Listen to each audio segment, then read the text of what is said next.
C. Joseph Vijay எனும் நான்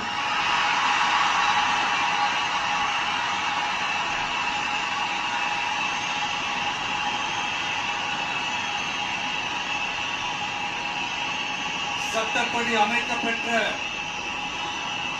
இந்திய அரசியல் அமைப்பின்பால் உண்மையான நம்பிக்கையும் மாறா பற்றும் கொண்டிருப்பேன் என்றும்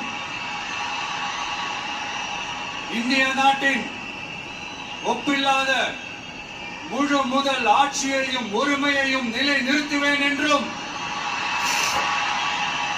தமிழ்நாட்டு அரசின் முதலமைச்சராக உண்மையாகவும் உளச்சான்றின் படியும் என் கடமைகளை நிறைவேற்றுவேன் என்றும்